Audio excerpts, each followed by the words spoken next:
ज्यादातर जानकारों का ये कहना था कि 18,000 से 18,100 के लेवल्स के बीच एक्सपायरी दिख सकती है, गिरावट हावी होती है और 17,900 के लेवल्स पर इस वक्त आप देख रहे हैं निफ्टी में कामकाज। लेकिन पूरी सीरीज को अगर समझने की कोशिश करेंगे, ऑलमोस्ट 300 पॉइंट्स की गिरावट निफ्टी ने इस पूरी जनवरी सीरीज में देखी है। ऑलमोस्ट 8% तक की गिरावट के साथ इंडेक्स ने डाउनफॉल इस सीरीज के दौरान देखा है। अब आइए ब्रॉडर इंडेक्सेस की अगर बात करें, अंडर परफॉर्मेंस वहां पर देखने को मिली है और साथ ही निफ्टी आईटी इस पूरी सीरीज का हीरो कह सकते हैं, क्योंकि निफ्टी आईटी इंडेक्स ने पूरी सीरीज के दौरान परफॉर्म किया है। आईटी सेक्टर से जुड़े चुनिंदा कंपनियों के नंबर्स से शुरुआत हुई, टीसीएस से शुरुआत हुई थी, उसके बाद मिड कैप आईटी प्लेस के भी अच्छे खासे नतीजे आते हुए दिखे और लगातार हमने देखा कि आईटी सेक्टर परफॉर्म कर रहा था even when the markets were not performing. करीब 4.5% तक की तेजी हमने देखी है आईटी सेक्टर में और टॉप परफॉर्मिंग सेक्टर जनवरी सीरीज का साबित हुआ। निफ्टी मीडिया इंडेक्स में करीब 5% की गिरावट है, ये टॉप लूजर कह सकते हैं सेक्टर, जो कि इस सीरीज में काफी हद तक गिरावट के साथ ही ट्रेड करता रहा और आज भी आप देखिए करीब 1-1.5% की बिकवाली, करीब 5% की गिरावट during the series. Max Financial, Persistent, Hindustan Copper, SAIL, Indian Oil, ये सारे के सारे एफएनओ गेनर्स रहे इस सीरीज में।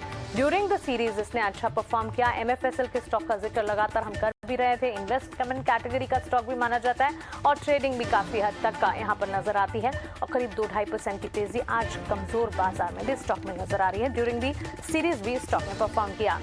इसके ठीक विपरीत Indiabulls Housing, Indus Tower, Atul Auto, City Union Bank, Dixon Technologies जैसे स्टॉक्स आएंगे जो कि एफएनओ कैटेगरी में लूजर्स साबित हुए पूरी सीरीज के दौरान। ब्रॉडर इंडेक्सेस की अगर बात करेंगे, मिड कैप इंडेक्स करीब 2.25% गिरा, स्मॉल कैप इंडेक्स में करीब 2% तक की गिरावट पूरी सीरीज के दौरान दिखी और सेक्टर स्पेसिफिक आईटी सेक्टर के आउट परफॉर्मेंस के ठीक पीछे ऑटोमोबाइल स्पेस ने करीब 3% की तेजी दिखाई।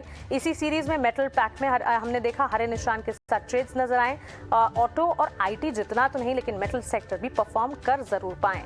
ऑयल एंड गैस स्पेस में हमने हल्की सी तेजी देखी, लेकिन FMCG, energy, pharma, realty, banking, हर तरफ जहां भी देखेंगे बिकवाली का दबाव। तो क्लियरली 2023 की शुरुआत जनवरी सीरीज जो है काफी हद तक अनकंफर्टेबल साबित होती हुई दिखी और काफी हद तक ट्रेडर्स जो हैं उनके लिए ये एड़ी चोटी के यहाँ पर कह सकते हैं कि कशमकश की सिचुएशन थी। ड्यूरिंग द सीरीज भी कई सारे सेशंस ऐसे दिखे जहां पर भारी बिकवाली का दबाव था और आज का सेशन तो इनफैक्ट ऐसा था जहां समझ ही नहीं आ रहा था कि सिचुएशन के हिसाब से किस तरफ ट्रेड बनाया जाए, क्योंकि हर लिहाज से अगर देखें बाजार रिकवरी अटेम्प्ट करने की कोशिश भी नहीं कर रहा था। एक आध बार रिकवरी अटेम्प्ट करने की कोशिश जरूर की, लेकिन फाइनल अटेम्प्ट्स अगर देखेंगे बिकवाली के दबाव के साथ 17,900 के लेवल पर करीब 200 अंकों की गिरावट पर निफ्टी में बिकवाली हावी होती हुई दिखी। बैंक निफ्टी 41,690 के लेवल्स पर ट्रेड्स क्लोज होते हुए 42,000 के आसपास मंथली एक्सपायरी कटने का यहाँ पर एक्सपेक्टेशन लगाकर चल रहे थे, लेकिन 41,690 के लेवल्स करीब 1000 अंकों की गिरावट। जितना bank Nifty during the series support कर रहा था, आज उतना ही खराब प्रदर्शन बैंकिंग प्लेस की तरफ से देखने को मिला। छोटे मझौले हैवीवेट सारे बैंक्स में गिरावट हावी होती रही और इस गिरावट को एक मौका भी समझा गया।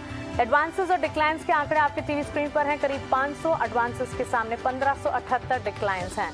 क्लियरली मंथली एक्सपायरी के दिन बाजार का मूड, माहौल और अंडरटोन बिल्कुल बेरिश नजर आ रहा है। 60,205 तक के लेवल्स पर सेंसेक्स में क्लोजिंग और मिड कैप और स्मॉल कैप में भी चुनिंदा स्टॉक स्पेसिफिक न्यूज नजर आए, लेकिन इसके अलावा इंडेक्स स्पेसिफिक बाजार कामकाज नहीं कर पाया। बहरहाल मंथली एक्सपायरी 2023 की पहली मंथली एक्सपायरी कमजोर होती दिखी और 2023 की शुरुआत में आप अनुमान यही लगाकर चलेंगे कि जब कल की छुट्टी के बाद शुक्रवार नई सीरीज की शुरुआत होगी, बाजार में कुछ हद तक सपोर्ट्स बिल्ट होते दिखे। राजेश जी,